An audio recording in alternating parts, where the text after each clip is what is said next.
Hi guys, welcome back to my channel. ఈరోజు mutton curry చేద్దాం, రండి చూసేద్దాం. స్టవ్ వెలిగించి కడాయి పెట్టి అందులో ఆయిల్ వేసి చెక్క, లవంగ, బిర్యానీ ఆకు వేసి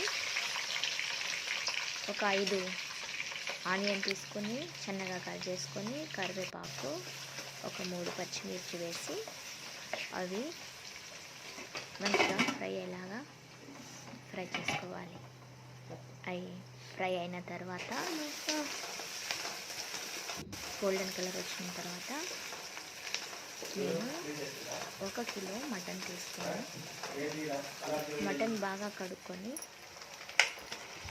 అందులో వేసుకొని తిప్పుకొని మటన్కి కొంచెం ఉడకటానికి టైం పడుతుంది. ఇలాగా మటన్ బాగా కలిపి పెట్టి మళ్ళా మూత పెట్టి ఒక 10 నిమిషాలు ఉడికించుకోవాలి. అవి కొంచెం సేపు మగ్గిన తర్వాత 1 స్పూను సాల్ట్, 1 స్పూను పసుపు వేసి మరలా మొత్తం కలుపుకోవాలి. అది మొత్తం బాగా కలిపిన తర్వాత మూత పెట్టుకొని మరలా ఒక 10 నిమిషాలు ఉంచుకోవాలి. నేను అప్పటికప్పుడే పెట్టుకున్న అల్లం వెల్లుల్లి పేస్టు వేసుకొని 1.5 స్పూన్ వేసాను. అది బాగా మరలా ముక్కలకు పడేటట్టు కలుపుకోవాలి. అది కలిపిన తర్వాత మరలా ఒక 10 నిమిషాలు మూత పెట్టి అలాగే ఉడికించుకోవాలి. మటన్కి కొంచెం టైం పడుతుంది. నిదానంగా మంచిగా చేసుకుంటే బాగా టేస్ట్ వస్తుంది.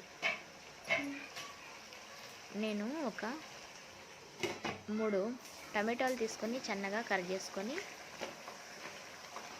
పెట్టుకున్నా. అవి అందులో వేసి అవి కూడా మెత్తగా ఉడికేంత వరకు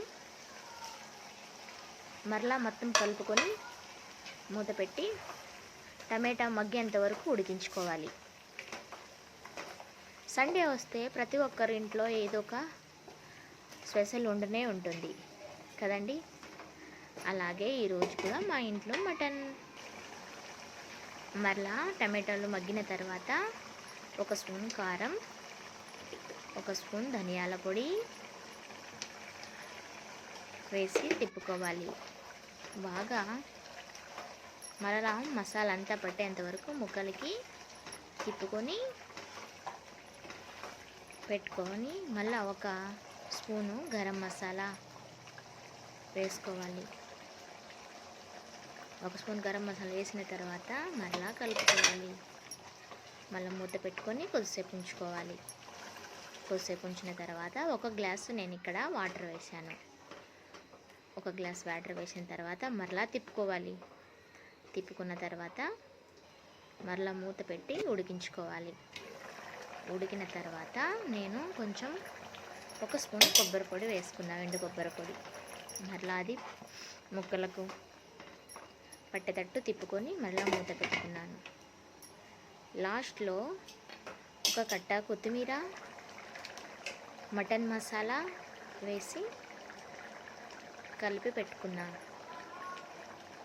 అంతే, మటన్ రెడీ.